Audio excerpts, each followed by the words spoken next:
কাবা শরীফ এক সময় ধ্বংস করে দেওয়া হবে। প্রশ্ন রাখতে পারেন ফরিদে হুজুর, কাবা শরীফ আবার ধ্বংস করবে কে?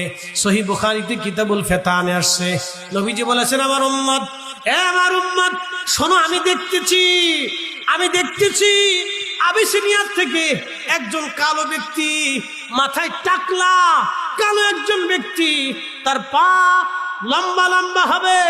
এই ব্যক্তিটা তার শাবল দিয়ে, কুড়াল দিয়ে কাবা শরীফের পাথরগুলি আঘাত করে করে ছুটিয়ে ফেলতেছে।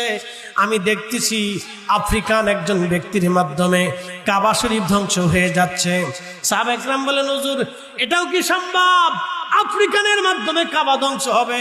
নবীজি বললেন, হ্যাঁ, আমি তাকে দেখলাম, তার মাথার টাক হবে এবং তার পায়ের নালা হবে লম্বা লম্বা। আফ্রিকার একজন মানুষ তার শাবল দিয়ে আর তার খন্তা দিয়ে, কুদাল দিয়ে কাবা শরীফের পাথরগুলি মেরে মেরে আঘাত করে করে ছুটিয়ে ফেলবে।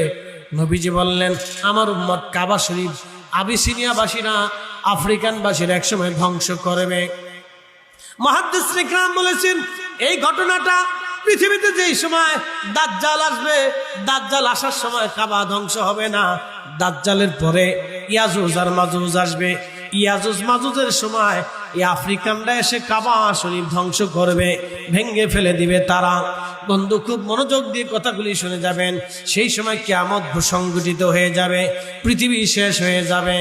ভাই আমার, এই আবিসিনিয়ার কালো বাহিনী এসে আপনার দেশ দখল করবে।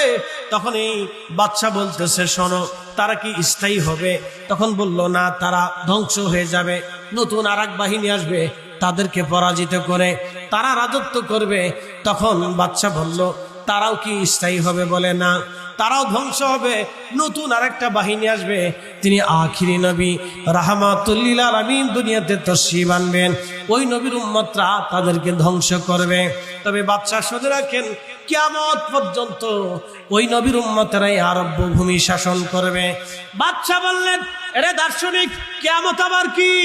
দার্শনিক বলল, বাদশা, কিয়ামত হলো সারা পৃথিবীর সৃষ্টির মানুষগুলি শুরু থেকে শেষ পর্যন্ত এক মাঠে একত্রিত হবে। হাসরের ময়দানের বিচারের দিনে তারা একত্রিত হবে। এই সময়টাকে কিয়ামতের মাঠ বলা হয়। বলে, এটাও কি সম্ভব? তখন এই বাদশা বলতেছে, এটাও কি সম্ভব হে স্বপ্ন বিশারদ? বলে, হ্যাঁ বাদশা, এটাও সম্ভব।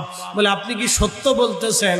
তখন এই স্বপ্ন বিশারদ বললেন, বাদশা, আসমানের মালিকের কসম করে বলি, আমি যা বলেছি এক চুল পরিমাণ মিথ্যা হবে না। আখিরি নবী আসার সময় ঘনিয়ে গেছে।